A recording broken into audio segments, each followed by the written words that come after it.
غیبت کی ایک قسم ہے جس پر ثواب ملتا ہے، جس پر ثواب کی امید کی جا سکتی ہے۔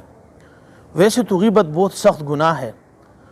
قرآن میں اللہ نے غیبت کو اپنے مردہ بھائی کے گوشت کھانے کے مترادف قرار دیا۔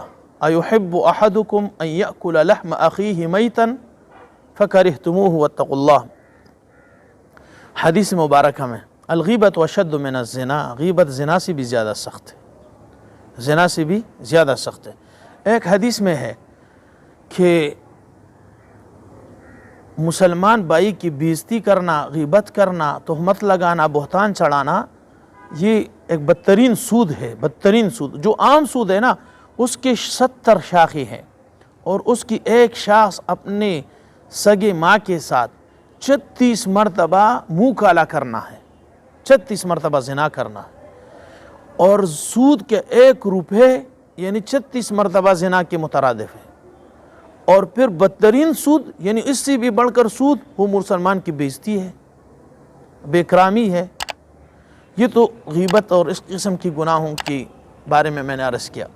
لیکن ایک قسم غیبت کا ایسا ہے کہ اس پہ باقاعدہ اللہ سے اجر کی توقع ہے، وہ اس پر اجر مل سکتی ہے۔ امام غزالی رحمۃ اللہ علیہ نے مستحب لکھا، مستحب اس کو کہتا ہے جس کے چھوڑنے پر گناہ نہیں اور کرنے پر ثواب ملے، اور وہ ہے غیبت۔ کون سی غیبت؟ کہ ایک آدمی ہے، وہ ایسے کام میں مبتلا ہے، ایسا کوئی دھوکہ ملاوٹ کرتا ہے جس کا نقصان ہم مسلمانوں کو پہنچتا ہے۔ مثلا مسالے کی دکان ہے، مسالے میں لکڑیوں کی جو برادہ ہے وہ ڈالتا ہے، اور کالی پتی میں جو چنوں کی پتیاں ہے کالی کالی وہ ڈالتا ہے، یا ڈاکٹر ہے صرف دوائیاں کمیشن ہی کی لکھتے ہیں، بیکار کمپنیوں کی لکھتے ہیں۔ گھی میں ملاوٹ، دیسی گھی، وہ عام گھی خراب گھی بیچتا ہے دیسی گھی کے نام سے، شہد بیچتا ہے، گلوکوز بیچتا ہے شہد کے نام دے کر۔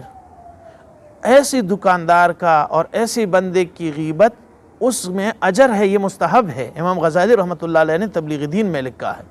کیوں مستحب ہے، کیوں اجر ہے؟ کہ اس کے نقصان سے عام انسان بچ جائے۔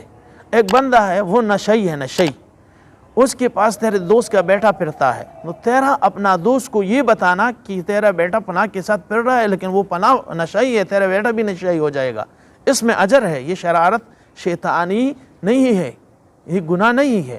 تو اس قسم کی غیبت میں اللہ سے اجر کی توقع ہے۔